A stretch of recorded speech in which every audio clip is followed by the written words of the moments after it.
예, 오늘은 사무엘하 19장 1절에서 15절까지 나누도록 합니다. 지난주까지는 이제 우리가 참 다윗이 압살롬이 죽었다는 그 소식으로 인해서 심히 슬퍼하는 내용까지 이제 살폈습니다. 오늘이 이제 여전히 그 다윗의 그 슬픔은 계속 이어지죠. 1절부터 이제 8절까지 내용은 다윗이 여전히 참 큰 슬픔 가운데 있으니까 요압이 이제 다윗에게 어떻게 보면은 항의하는 그런 내용이 이제 8절까지 나오죠. 어떤 사람이 1절에 가면 어떤 사람이 이제 요압에게 아뢰되 그랬는데 이제 요압의 첩근 중에 한 사람이 이제 다윗이 압살롬의 그 죽음으로 인해서 아직 여전히 크게 슬퍼한다는 소식을 갖다가 이제 요압에게 전달을 했습니다. 그리고 요압뿐만 아니라 백성들에게도 그 소식이 알려졌다라고 그렇게 나오죠. 그래서 그날의 슬픔이 곧 승리가 곧 슬픔이 되었다. 그런 내용이죠.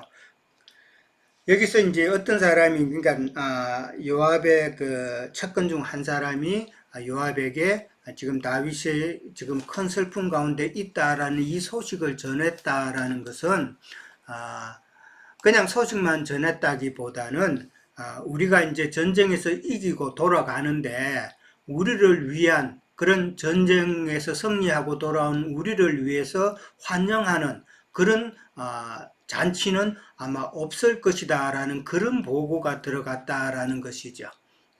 그걸 우리가 생각해 보고, 그러기에 이제 요압의 반응이 이제 나중에 나오죠. 이제 자기들은 목숨을 걸고 전쟁에서 싸웠는데 다윗이 슬퍼함으로 인해서 전쟁에서 싸운 자들을 자기들을 위한 그런 환영이나 그런 개선 행진이나 이런 것이 없을 것이다 라는 그런 보고가 요압에게 들어갔다라고 이제 생각을 해 보시면 될 것 같습니다. 그리고 이제 3절에 가면은 그날에 백성들이 싸움에 쫓겨 부끄러워 도망함같이 가만히 성읍으로 들어갔다 그랬습니다. 이 그날이라는 날은 이제 전쟁에서 이기고 돌아온 날이라는 것이죠. 전쟁에서 이기고 돌아오는 그날에 마땅히 승리로 인해서 축제가 벌어져야 되지만은 다윗의 슬픔이 너무 크기 때문에 마치 전쟁에서 패배한 사람들처럼 패배해서 도망가는 사람들처럼 각자 성읍으로 가만히 들어갔다라는 그런 이야기죠. 그러니까 이겼지만은 전혀 이긴 느낌이 나지 않는 그런 상태라는 것이죠. 그러니까 결국은 다윗이 그렇게 슬퍼하는 것은 다윗의 범죄로 인한 그런 슬픔이잖아요. 다윗의 범죄로 인한 슬픔이 결국은 백성들에게도 그 슬픔이 지금 같이 전달이 되는 그런 상황이 되어버린 것이죠.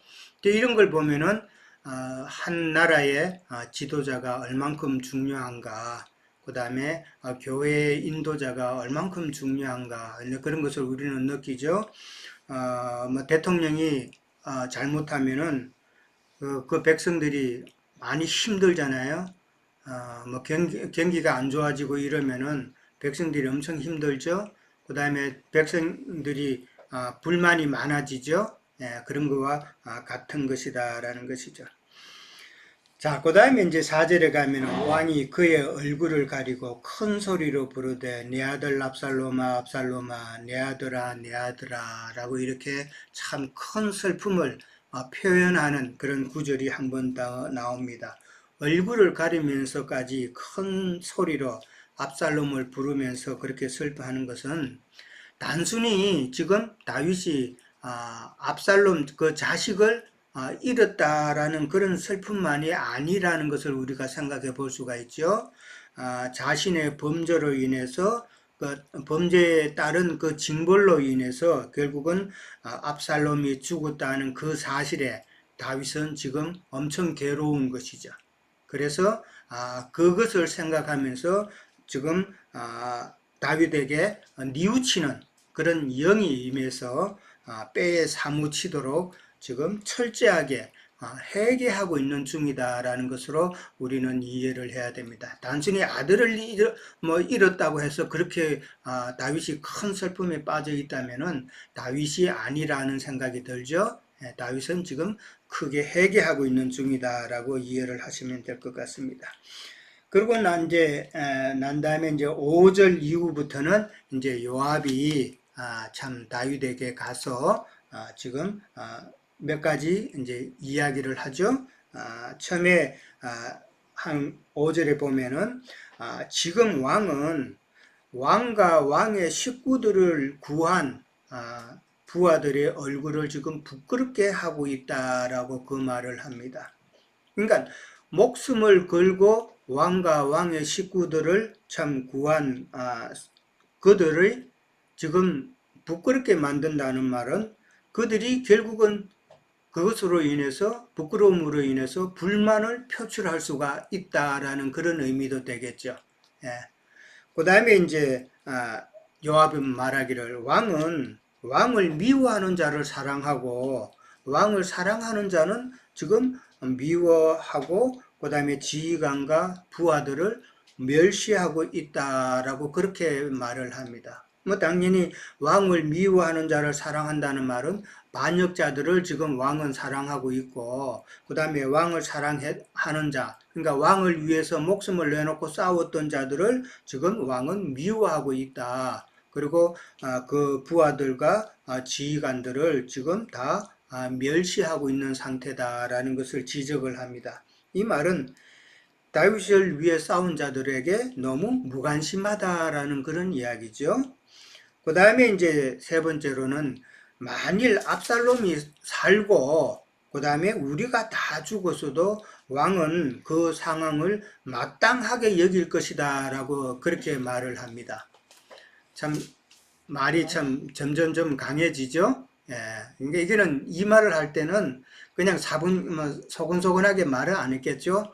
감정이 섞여서 이제 왕에게 막 윽박지르는 그런 투가 아니었나 생각해 볼 수가 있을 것 같죠.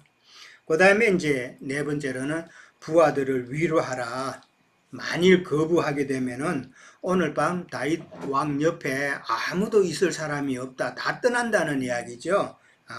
왕과 함께 하지 않을 것이니까. 그러면은 그 상황은 지금까지 다윗 왕이 어려서부터 겪어왔던 그 어떤 어려움보다도 더 큰 어려움이 오늘 밤에 일어날 것이다 라는 이야기죠. 그러니까 참 다윗을 요압은 충신은 못 되죠. 충신은 어떤 상황에서든지 참 그 왕을 지키는 자가 되어야 되는데 요압은 지금 그렇게 하지 못하고 있다라는 것이죠. 근데 참 요압의 말을 이렇게 생각해 보면은 사실 틀린 게 하나도 없죠. 예. 인간의 생각으로 보고 그 다음에 전시 상황을 보고 뭐 세상사로 보면은 요압의 말은 정말 다 맞는 말인데 근데 다 맞는 말이지만은 뭔가 요압에게 참 박수 쳐줄 수는 없죠. 예, 이거를 우리는 생각해야 된다. 다윗의 그 마음을 이해하지 못하고 다윗의 그 슬픔을 함께 하지 못하는 그 요압의 모습은 결국은 자기 옳음만 주장하게 되는 그런 상황이죠. 사람과의 관계에 있어서도 자기의 그 생각에 맞다고 판단되는 것을 고집하게 되면은 결국은 다른 사람에게 강요를 하게 되는 상황이 되죠. 지금도 요압도 똑같은 상황이다. 지금 자기의 생각이 무조건 옳다고 생각이 되기 때문에 다윗 왕에게 지금 강요하는 그런 모습으로 다윗에게 지금 이야기하고 있다라는 것이죠. 아무리 맞는 말이라 할지라도 부부 간에도 그렇고 교회 지체들 간에도 그렇고 세상 사는 것도 마찬가지로 맞는 말보다는 좀 더 생명이 있고 그 사람의 행편을 살피는 그런 말을 하는 것이 우리한테는 참 중요한데 그게 참 어렵죠. 저도 참 말에는 재주가 없어서 그렇게 하지도 못하는데, 그런 말 잘하고 참 남의 그 행편을 잘 살피서 말하는 사람들 보면은 참 부럽다라는 생각이 저도 듭니다. 자, 그러니까 요압은 결국은 자기의 옳음만 강조하고 다윗의 마음을 몰랐던 것처럼 결국은 하나님의 뜻을 깨닫지 못함으로 인해서 지금 다윗은 온전한 해결을 하고 있는데 온전한 해결을 하고 있는 다윗의 슬픔을 요압은 같이 하지 못한다라는 것은 요압은 온전한 그런 해결을 해본 적이 없다라는 이야기도 되겠죠. 예, 그러니까 오늘날 세상 교계 교인들이 하나님의 뜻을 깨닫지 못함으로 참 온전한 회개조차도 해보지 않은 그런 세상 교계 교인들의 모습이 지금 요압의 모습이 아닌가 그렇게 생각해 볼 수가 있습니다. 자, 요압의 이제 그런 말에 8절에 가면은 왕이 일어나서 성문에 앉음에 어떤 사람이 모든 백성에게 말하되 왕이 문에 앉아 계신다 하니 모든 백성이 왕 앞으로 나왔다 그랬습니다. 성문에 앉았다라는 말은 이제 국정을 시작했다라는 말이죠. 예, 그건 다른 성경 구절에도 그런 말이 많이 나오죠. 성문에 앉았다는 말은 국정을 시작하는데 뭐 이때 국정이라는 게 뭐 전쟁하고 난 이후에 국정이겠죠. 그러니까 승리하고 돌아온 군사들의 노고를 치하하고 그들을 격려하는 그런 일들을 했다라고 보면 됩니다. 그리고 모든 백성이 왕 앞으로 나왔다라는 말은 지금 왕 앞으로 전쟁에 참여했던 승리한 군사들이 지금 개선 행진을 했다라는 그런 의미로 생각해 볼 수 있습니다. 그러니까 승리의 축제를 가졌다 그렇게 이야기를 하는 것이죠. 그렇게 하니까 백성들의 마음이 이제 다윗에게 모아지는 그런 모습을 보게 됩니다. 그러니까 요압의 말대로 국정을 결국은 돌보기는 돌보는데 결국은 요압이 다윗에게는 이제 미움을 산 것이죠. 자기의 명을 어기고 압살롬을 죽였고 또 자기에게 이렇게 강요하듯이 했던 것이 물론 그렇게 해야 되지만은 그러나 그 태도에 있어서는 뭔가 문제가 있었다라는 것을 이제 생각해 보죠. 근데 요압은 다윗에게는 늘 정말 가시 같은 존재죠. 예, 참 가시 같은 존재였지만은 그러나 하나님께서 그 요압을 그냥 다윗 옆에 두신 것은 다윗이 더 이상 실패하지 않기를 하나님은 원하셨다라는 것이죠. 그래서 다윗을 항상 깨어서 참 바른 길을 갈 수 있도록 요압을 통해서 그렇게 이용을 하셨다라는 것이죠.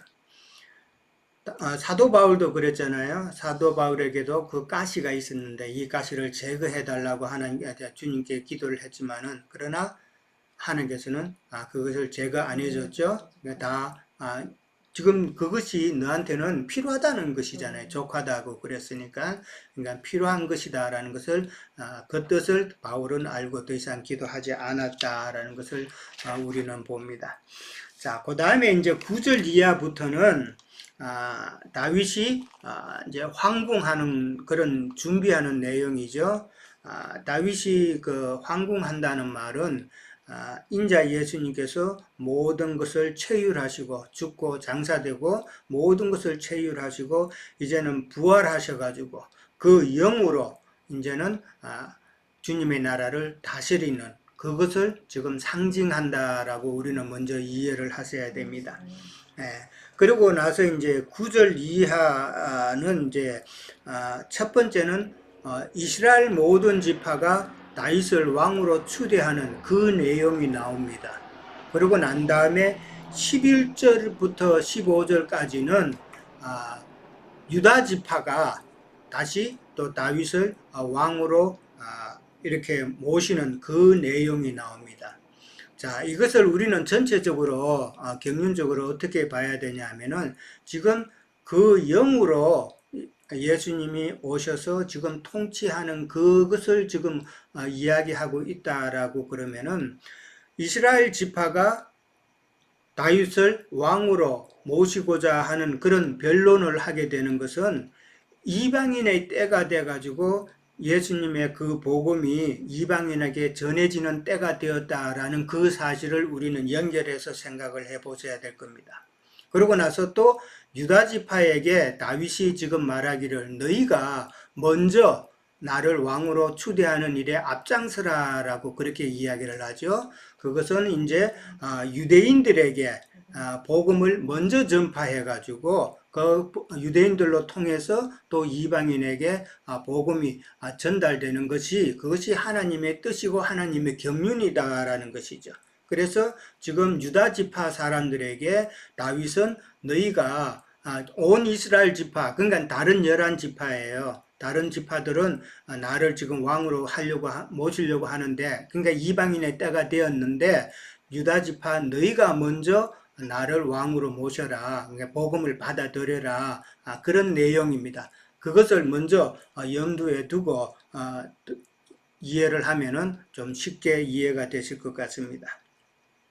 자, 9절에서 10절 이제 쭉 내려가면서 보면은 이스라엘이라는 단어가 나오죠. 그 다음에 이스라엘의 모든 지파라는 말이 나옵니다. 이것은 유다 지파 외에 11지파, 그러니까 압살롬의 편에 서서 동참했던 자들을 지금 이스라엘이라 그러고 이스라엘 모든 지파라는 표현을 쓴 겁니다. 그러니까 이 자들은 다 압살롬 편에 섰던 자들이다라고 먼저 이해를 하셔야 되고, 그들은 압살롬의 그 강교한 술책에 다 넘어간 자들이었다라는 것이죠. 그러니까 압살롬의 그 강교한 술책에 넘어갔다라는 말은 오늘날 그러니까 압살롬은 세상 교회 목회자들이 설교를 통해서 미혹하는 것과 똑같은 이치다라는 이야기죠. 그러니까 세상 교회 교인들도 결국은 말씀을 너무나도 모르기에 말씀을 좀 알면은 지금 목회자들이 설교하는 내용이 어떻다고 분별이라도 할 텐데 너무나도 말씀을 모르니까 설교를 통해서 미혹하는 그것이 맞는 것이라는 줄 알고 그 미혹되어 가지고 그것이 그런 신앙생활 하는 것이 결국은 지금 마귀의 편에 서서 하나님을 대적하는 그런 모습이다라는 것이죠. 근데 세상 교회 사람들은 그거 꿈에도 모르죠. 자기네들은 지금 신앙생활 잘하고 있는 것으로 그렇게 착각하게 되는 것이죠. 그러나 하나님의 말씀을 모르고 참 목회자들의 그 설교를 통해서 미혹되는 그 영을 받으면은 결국은 하나님을 대적하는 그런 일에 참 동참하는 그런 어설픈 일이 된다라는 것이죠. 그러면서 그들이 말하기를 왕이 우리를 원수의 손에서 구원했었고 블레셋 사람의 손에서 우리를 구원했었다라는 말을 합니다. 이 말은 과거 다윗의 공적을 지금 해상하고 있는 것이죠. 그러니까 그 많은 다윗의 공적이 지금 사실은 그동안 묻혀 있었다는 것이죠. 왜 묻혔어요? 다윗의 범죄와 압살롬의 그 강교함으로 인해서 다윗의 그 공적이 다 지금 묻혀 있었다라는 것이죠. 그러니까 이스라엘의 다른 지파가 이 말을 해상을 했다라는 말은 자기들의 그 행위가 잘못되었다라는 것을 시인을 한다는 이야기죠. 시인을 하니까 그러면은 이제 우리가 이스라엘의 왕으로 다윗을 다시 재추대하자라는 그런 말이 나왔다라는 것이죠. 그러니까 이스라엘의 왕으로 그 추대하자는 말은 이방인이 이제 복음을 받아들여서 예수님을 우리의 왕으로 섬기자라는 교회 시대가 임박했다라는 것을 생각해 볼 수가 있는 것이죠. 그 다음에 이제 10절에 가면은 그 이스라엘 지파들이 우리가 기름을 부어라고 그렇게 말이 나옵니다. 우리가 기름을 부어 우리를 다스리게 한 압살롬이라는 말이 나옵니다. 그러니까 우리라는 말은 그 압살롬의 잔재 세력이겠죠. 사울의 잔재 세력, 사울의 잔재 세력들이 따로 압살롬을 왕으로 세우는 의식을 행했다라는 그런 의미가 되겠죠. 그냥 뭐 왕위로 따르지는 않고 왕이라고 그러면은 최소한의 의식은 해야 되니까 이제 여기서 이제 말이 나오죠. 우리가 기름을 부었다 그랬으니까 사울의 잔재 세력들이 압살롬을 왕으로 추대하는 그런 의식을 했다라는 말이죠. 그 말은 하나님의 기름 부음 받은 다윗을 배척하고 자신들이 압살롬을 왕으로 세웠다라는 말이죠. 그러니까 하나님의 기름 부음 받은 자와 그 다음에 사람이 기름을 부어서 세운 자 서로 대비되는 그것을 우리가 생각해 볼 수가 있죠. 사람이 기름 부어서 세운 자라는 것은 어떤 제도나 그 다음에 의식에 따라서 목사 안수직을 하고 뭐 사제 서품식 하고 하는 그런 내용이죠. 그런 것은 결국은 하나님을 대적하는 행위가 된다는 것을 우리는 또 생각을 해 봐야 되는 것이죠. 하나님의 기름 부음 받은 자라는 것은 이제 영의 계시를 받은 자, 계시를 받은 자들이 참 말씀을 증거해야 되는데 전혀 그러지가 못하다. 세상 교계 목회자들한테 성도들이 가서 목사님 이게 성경이 무슨 뜻이에요 물으면은 그들은 대답 잘 못합니다. 예, 조금 난해한 거 영적인 거 들어가면은 모른다는 소리를 못하고 집사님 기도해보고 묵상해보세요 이렇게 하고 끝나요. 자기들은 모르면서 모른다는 소리는 안 하죠. 자, 다윗을 이제 이스라엘의 모든 지파의 그 왕으로 모실 것을 이제 결정하게 되죠. 자, 11절에서 15절까지는 아까도 말씀드렸다시피 이제는 그 유다 지파가 먼저 다윗을 왕으로 모시는 일에 앞장서야 된다라는 이제 그 이야기죠. 왕을 예루살렘으로 이제 황궁하는 일에 앞장선다는 말은 예수님의 그 복음을 먼저 받아들인다는 그런 의미도 되겠죠. 그걸 먼저 생각하시고 다윗이 사독과 아비아달 두 제사장에게 다윗의 그 소식을 전합니다. 그러면서 그 내용은 다윗을 먼저 다른 지파보다도 이스라엘이 유다 지파가 먼저 그렇게 자기를 황궁하던 일에 앞장설 것을 이제 요구를 합니다. 그 배경에는 이미 좀 말씀드렸다시피 다른 지파가 이미 다윗을 왕으로 지금 추대하고 있기에 만약에 유다 지파가 나서지 않으면은 다윗은 정치적으로도 조금 불안한 입장이 되죠. 유다 지파인데 다윗은 이제 유다 지파가 먼저 앞서줘야 왕으로서 유다 지파 출신 왕으로서 다윗도 좀 안정감이 있는데 그렇게 하지 않으면은 좀 문제가 되는 것이죠. 근데 이것은 결국은 아까도 말씀드렸다시피 유대인들을 통해서 먼저 복음이 전파가 되고 그 다음에 나중에 바울을 통해서 그 마게도냐 지역으로 가서 유럽 지역으로 가서 야베 족속에게 하나님의 말씀이 전파되는 그 하나님의 경륜을 우리는 여기서부터 볼 수가 있다라는 것이죠. 그래서 지금 유대인들에게 먼저 복음이 전파되고 난 다음에 그 다음에 이제 이방인들에게 복음이 전파되는 그 하나님의 경륜을 우리는 다시 한번 생각해 봐야 된다는 것이죠. 자, 그 다음에 이제 결국은 유다 지파 유대인들이나 이방인들이나 결국은 다 하나가 되어서 한 교회를 이루는 그 큰 그림을 우리는 또한 봐야 된다라는 것이죠.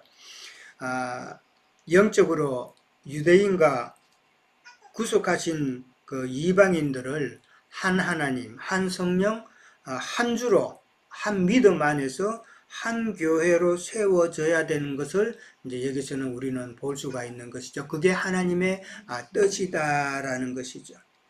하나 된다는 말은 오늘날 세상 교회에서는 교회 뭐 하나 운동 뭐 그런 운동이 뭐 있었던 걸로 아는데 세상 교회에서 교회 하나 운동, 뭐 교회 일치 운동 뭐 이런 것은 결국은 자기들을 중심으로 해서 하나가 되자는 이야기잖아요. 그래서 자기들의 세력을 더 키우고자 하는 그런 이야기인데, 그것은 또 다른 분열을 낳는다라는 것이죠. 그것은 온전한 하나 되는 것이 아니다라는 것이죠. 한 성령 안에서, 한 믿음 안에서, 한 말씀 안에서 참 하나님의 뜻을 따라서 한 교회로 이루어지는, 온전한 교회로 이루어지는 것이 하나됨이다라는 것이죠.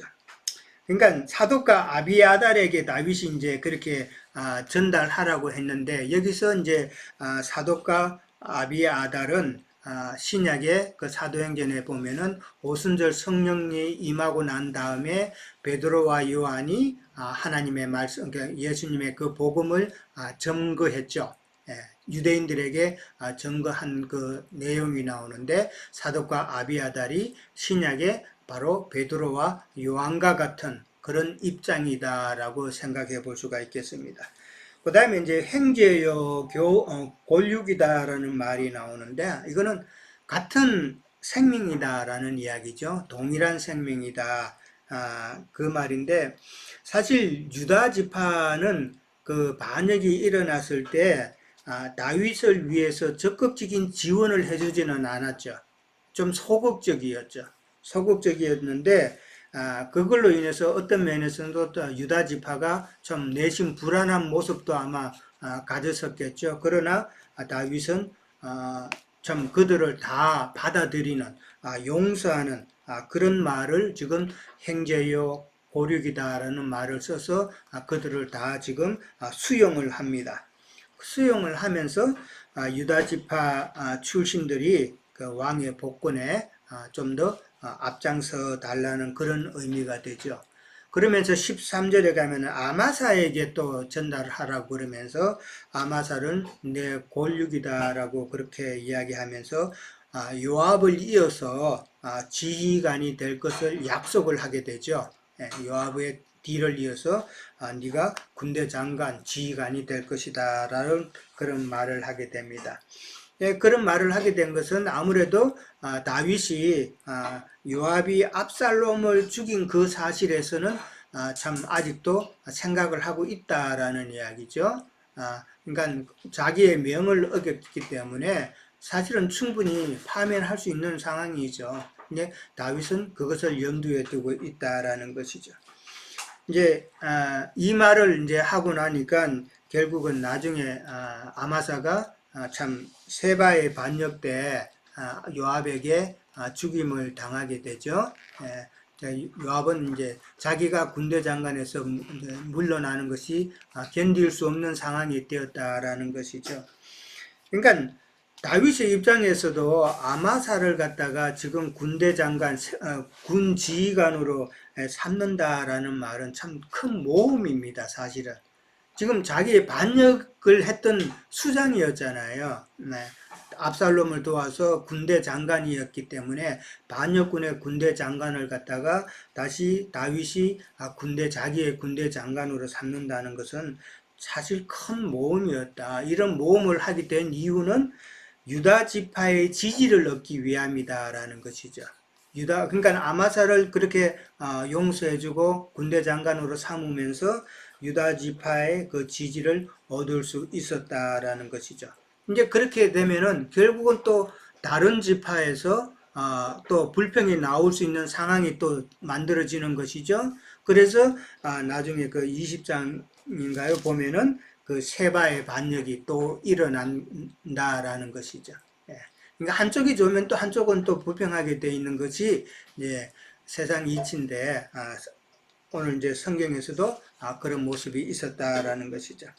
그 다음에 이제 왕이 이제 요단에 이르렀다라는 말이 나옵니다. 그 요단강은 참 다윗이 피난을 갈 때에 요단을 급하게 건넜잖아요. 곧 지금 압살롬의 군대들이 따라올 수가 있으니까 막 그냥 눈물로 그냥 요단강을 참 급하게 건넜던 그 강인데, 지금 이제 요단강에 왔을 때 다윗의 마음은 참 남다른 감회를 느끼겠죠.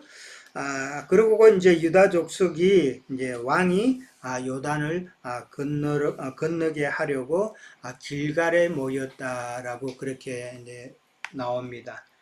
길갈에 온이라 그렇게 돼 있는데 길갈이란 말은 우리가 너무나도 잘 알죠. 길갈의 그 이름의 뜻이 그 애굽의 수치를 굴러보내다라는 그런 내용이잖아요. 여호수아가 요단강을 건넌 이후에 요단강 건널 때 거기서 취한 12개의 돌을 갖다가 길갈에서 기념비로 세웠던 곳이 길갈이죠. 그리고 그 길갈에서 할례를 행했다라는 것이죠. 그러니까 아, 이 길갈에 왔을 때 다윗은 길갈의 이름의 뜻대로 그동안에 다윗이 당한 모든 수치를 이제는 굴러 보낸다라는 그런 의미가 되겠죠. 그 길갈에서 사실 이제 다윗이 그동안에 많은 수치를 당하고 그랬는데 그것이 이제는 다 씻겨 내려가는 그런 모습을 볼 수 있다라는 것입니다. 자, 저는 여기까지 하도록 하겠습니다. 자, 이어서 말씀해 주세요. 예.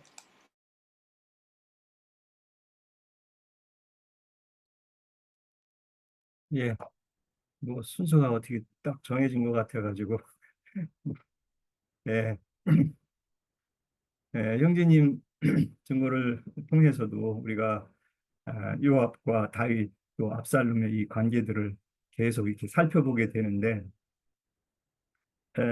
19장에서도 18장에서 이어지는 말씀으로 이렇게 요압과 그 압살롬 또 다윗의 이런 그 애통하는 그런 울음들이 이제 우리 저에게 저도 이렇게 느껴보는데 그 압살롬이 참 그 변명을 하면서 그 다윗을 이렇게 어떻게 보면은 약간 좀 위압적인 그런 것도 많이 느끼는 것 같아요.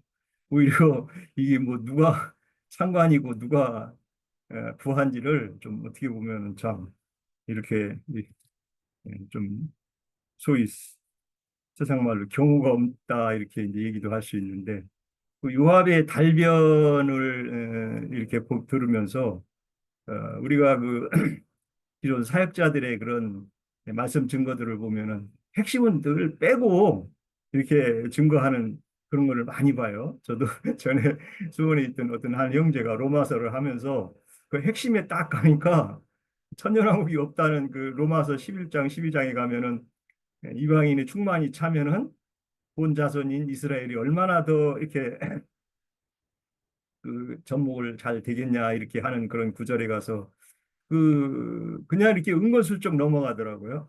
근데 오늘 요압의 이런 그 아주 달변을 보면서 핵심은 빼는 거죠. 자기가 그 왕의 명령으로 어, 압살롬을 살해하지 말라, 죽이지 말라 한 그 특명인데 그거를 어겨놓고는 그것에 대한 언급은 안 하고 여러 가지 그런 정황만 변명만 쫙 이렇게 하는 거죠. 그런데 그 말이 너무 합당한 말들이죠. 우리 유영희님도 증거해 주셨지만 이치적으로 보면 뭐 다 합당합니다. 그런데 요압의 그런 잘못된 자기의 잘못된 이것은 언급을 안 하고 다른 말로 이렇게 싹 포장을 한다는 거죠.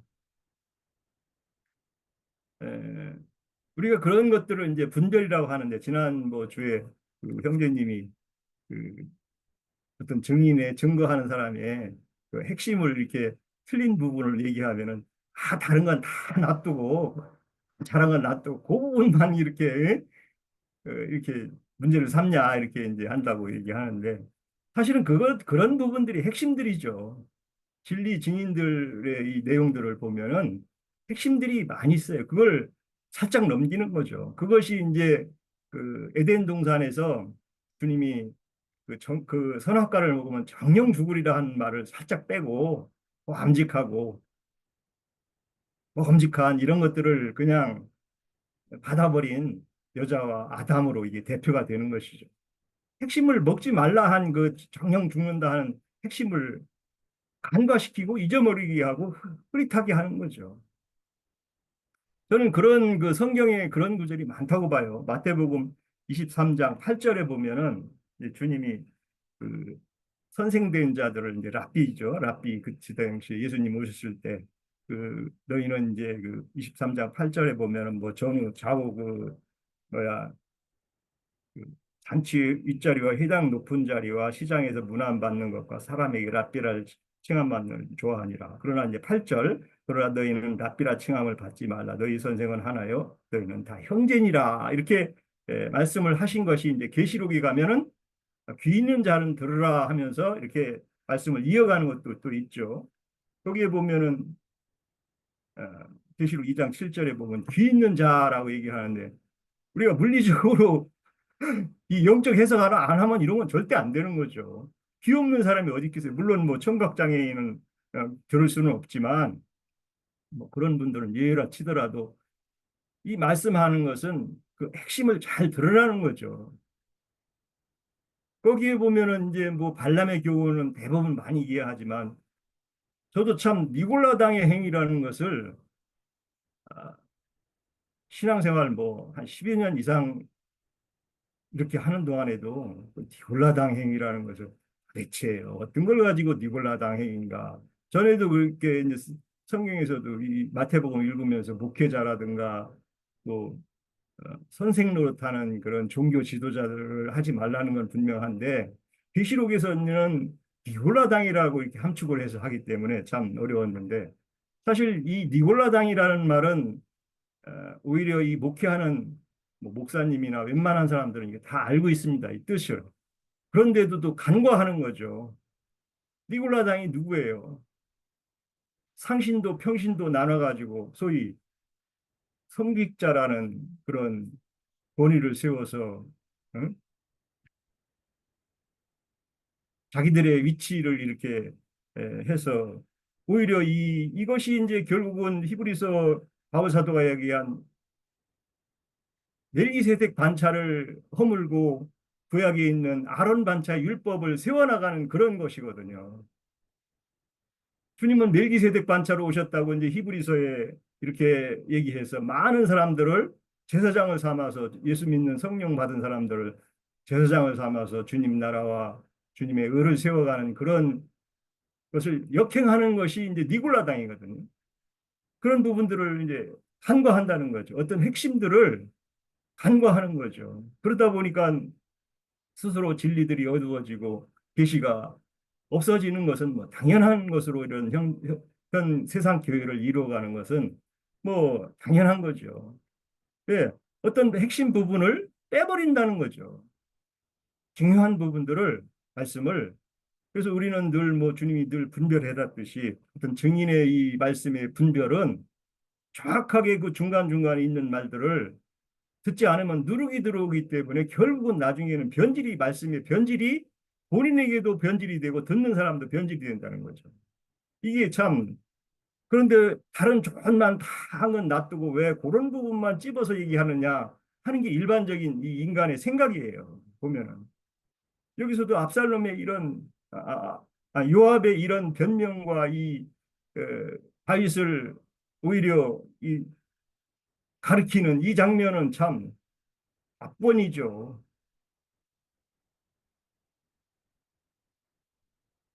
다윗은 그래서 아마사를 세우게 되는 동기가 뭐예요? 오히려 어? 다윗이 울고 이렇게 하면은 정말 충성된 부하라면은 다윗한테 가서 이렇게 사정에 의해서 내가 뭐 응? 슬퍼할 줄을 몰랐지만 이렇게 압살롬을 죽였습니다. 응? 그 고백을 해야 다윗이 어떤 압살롬 그 요압을 일말이라도 좀 이렇게 돌아볼 수 있는 그런 게 되는데 그렇게 못하는 게 이게 첫사람 아담 정신이라는 거죠. 자기 부인이 안 된다는 거죠. 그래서 오늘날 선직자들도 이런 우리가 저도 이렇게 같은 말씀을 가지고 증거해보고 또 요한 서신서나 이런 데 갖다 그 뭐 육체로 오신 예수님, 주님, 예수에 대한 얘기도 많이 증거해보지만 오히려 당신은 평신도인데 나를 가르치려고 드냐? 꼭 그 얘기를 들어요. 그래서 그게 초림하신 예수님을 부인하는 자는 뭐 영지주의자나 자라나 뭐 이래가면서 말을 잘 흩어요. 섞어버려요. 정확하게 얘기를 해줘도 본질은 적어두고 그런 아주 그 재주가 있어요. 그분들이. 그래서 우리 신앙생활에서도 보면은 어떤 이제 요압을 이어서 지휘관인 아마사를 세우니까 그걸 못 견디죠.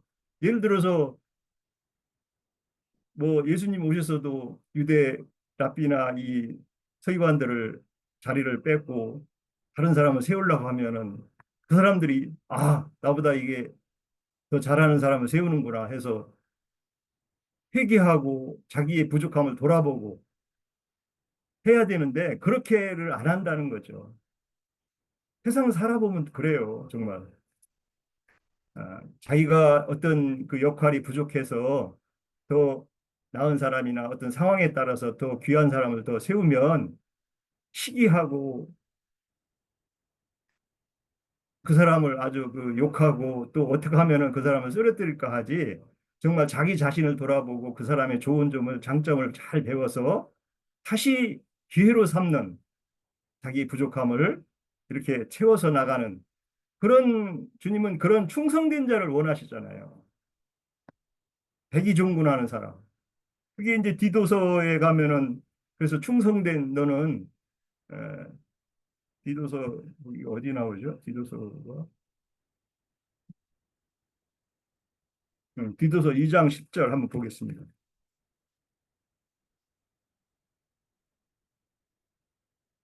디도서 2장 10절.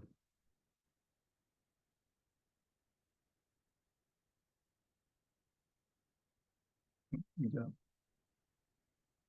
2장 10절. 네. 훔치지 말고 오히려 모든 참된 신실성을 나타내게 하라. 이는 범사에 우리 구주 하나님의 교훈을 빛나게 하려 함이라 했는데 훔치지 말라라는 게 우리가 어떤 물건을 훔치는 게 아니라 네가 영광자리를 취하지 말고 낮은 자리에서 그 뜻이잖아요. 이게 훔치지 말라는 게 어떤 물건을 훔치고 뭐 이렇게 하는 게 아니라 그 자리를 높은 자리에 있지 말고 하나님보다 네가 더 영광을 받으려고 하거나 어떤 다른 사람보다 더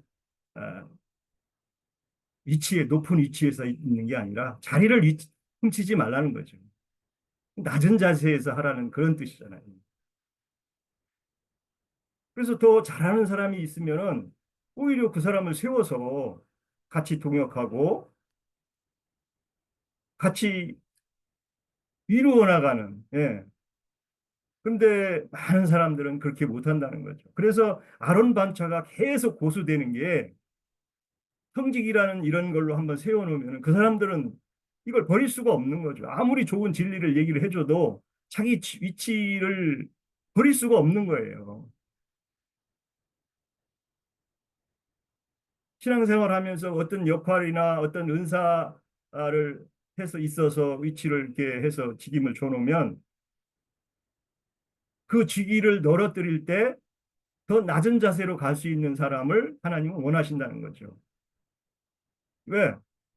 그러면 더 분발해가지고 자기 위치가 낮으니까 오히려 낮은 자리에서 분발해서 더 열심히 해서 주님 앞에 오히려 더 큰 사람으로 쓰일 수 있는 그 먼저 된 자는 또 나중되고 나중된 자가 또 먼저 되는 이런 현상이 늘 신앙에서는 있거든요.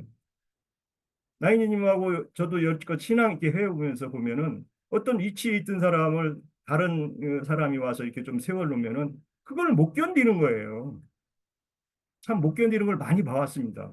그러고서는 여러 가지 변명으로 이 모임 생활에서 이렇게 나가는 것을 보면은 예, 요압의 이런 그 이제 아마사를 나중에 여기 가서 이제 살해하게 되는데 이런 장면들을 보면은 참 음, 우리가 주님 앞에서 끝까지 달려갈 길을 간다는 것이 어떤 충성된 자고 귀 있는 자고 정말 그런 초점을 흐리지 않는 그 정신이 표대를 본 사람이면은 그 표대가 있는데 뭐 어떤 자기 일신상의 어떤 위치가 중요한 게 아니죠.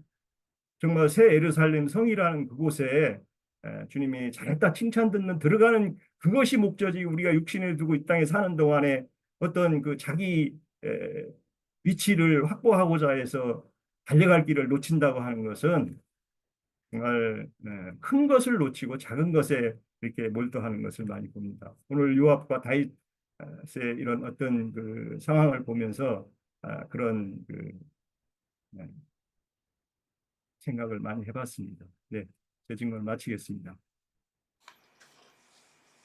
네, 또 이어주시죠.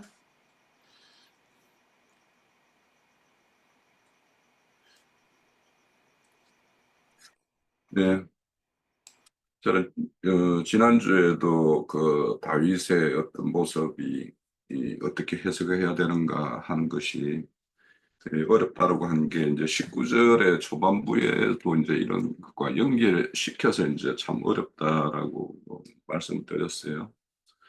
근데 오늘 이제 우리가 하나님의 어떤 대언자로서 이렇게 말을 할 때 그 18절에 보면 그 두 전령군이 이렇게 올 때 아히마스가 이렇게 달려오는 걸 보고 왕이 그 사람은 좋은 사람이니 좋은 소식을 가지고 올 것이다 이렇게 생각을 해요. 사람에게는 자신이 지금까지 겪어온 그 이력들이 다 다른 사람들에게는 각인이 되는 거예요. 어떤 모양이든. 그래서 우리 스스로가 하나님의 말씀을 가졌다라면 다른 사람들에게 어떻게 내 자신이 각인되는가에 대해서도 참 중요하다는 생각을 해요. 아무리 좋은 말을 해도 그 사람의 어떤 행적이 그러하면 그러하다 해서 이 마음을 우선은 반쯤 닫고 시작을 하는 게 만드는 것이 있기 때문에 우리는 하나님의 어떤 말씀을 전하는 사람으로서 다른 사람에게 호의적인 어떤 마음을 열 수 있는 그런 사람으로 각인되는 것 무엇보다 중요합니다. 그리고 우리가 각자가 우리가 증거하는 말, 그 말이 우선은 자기가 구원이 돼야 된다는 말, 그것도 우리가 새겨봐야 돼요. 그것이 남에게는 그렇게 이래라 저래라고 하면서 자신에게는 그것이 이렇게 방기된다라면 그거는 그냥 허울 좋은 말밖에 안 되죠. 자, 그런 것들도 우리가 한번 생각을 해보고 오늘 저는 이제 이 말씀을 보면서 두 가지 말씀을 좀 찾아볼게요. 잠언서 25장 좀 한번 찾아봅시다.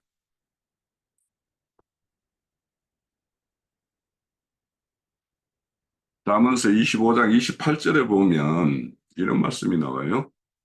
20, 구약성경 940년이네요. 제 성경으로는. 보면 자기의 마음을 제어하지 아니하는 자는 성읍이 무너지는 성벽이 없는 것과 같다. 성읍은 성읍인데 성벽이 무너지는 것과 같다라고 이야기해요. 그러면 여기에 다윗이 지금 압살롬의 죽음에 대해서 슬퍼하는 것이 마음이 어느 정도 제어되는 것인가 아니면 지나친 것인가 이것도 한번 생각을 해봐야 될 것 같고 저 로마서 12장도 한번 볼게요. 신약성경 256면입니다. 257면으로 되어 있네요. 거기 로마서 12장 15절 16절도 한번 봅시다. 거기 보면 즐거워하는 절과 함께 즐거워하고 우는 자와 함께 울라. 서로 마음을 같이 하며 높은 데 마음을 두지 말고 도리어 낮은 데 처하여 스스로 지혜 있는 채 하지 말라. 이렇게 말씀을 하고 있어요. 그러면 오늘 이제 다윗은 두 가지 입장이 있죠. 죽은 아들을 둔 아버지의 어떤 입장이 있고 이스라엘을 통치하는 왕으로서의 입장이 있어요. 그래서 저는 이 두 가지 볼 때 다윗도 좀 지나친 어떤 그런 어떤 감정에 사로잡혀 있는 부분도 있어 보이고 그리고 요압이나 그 군대들도 그 아버지의 심정을 온전히 헤아리는데 좀 부족한 것이 아닌가. 그래서 다윗의 슬픔에 같이 이렇게 함께 마음을 하는 것이 좀 필요한 것이 아니었는가 이런 생각을 하게 돼요. 그래서 이제 다윗의 어떤 행위라는 것은 아버지로서는 충분히 그럴 수 있지만 왕으로서의 어떤 통치자로서의 어떤 모습으로서는 또 다소의 어떤 그런 부족한 것이 있는 거 아닌가. 그래서 우리는 성경을 볼 때 다윗은 무조건 호의적으로 해석을 하려고 그러고 요압은 무조건 나쁜 놈으로 이렇게 보고 해석을 하는 것도 사실은 왜 그러냐면 요압이 다윗에게 이르는 말을 요압의 말로만 들을 것이냐 아니면 요압의 입을 빌려서 하나님의 뜻을 전할 것이냐.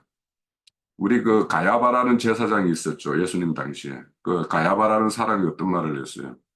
한 민족이 다 이렇게 해함을 당하는 것보다 한 사람이 죽는 것이 낫다라고 이야기해서 예수님이 그걸 위해서 오셨던 분 아닙니까? 그 말은 그러니까 요압이 하는 말은 인정머리 없는 말일 수는 있으나 그 말은 지금 이 요압의 말을 듣고 다윗이 제정신을 차리고 지금 성문에 섰다라는 거 아니에요. 그러면 이 요압의 말도 우리가 그냥 그런 어떤 말로만 이렇게 치부할 수 없는 그래서 그런 것도 우리가 좀 염두에 두고 이렇게 봐야 될 것이 아닌가 이런 생각을 좀 하게 돼요. 그래서 우리는 아까 여기 보면 서로 이렇게 절구하는 자는 함께 절구하고 슬픈 자에게는 함께 슬퍼하라는 것은 공감 능력이에요. 공감 능력.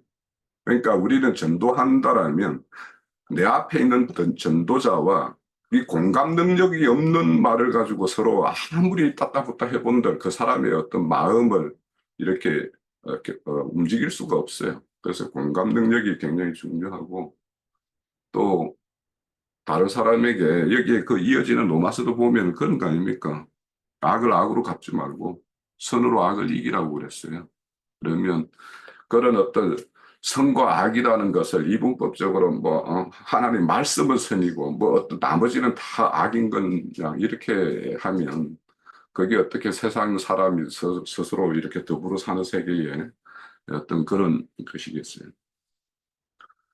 그래서 우리가 다윗의 어떤 영적인 상태, 이런 상태가 만약에 온전한 것이었으면 이렇게 다 바세바를 범함으로 인해 가지고 벌어지는 이런 일까지 없었었겠죠. 그러니까 지금의 어떤 다윗도 온전함이냐, 어떤 가정이냐 이런 차원에서 우리가 좀 말씀을 봐야 될 것 같다는 생각이 들고요.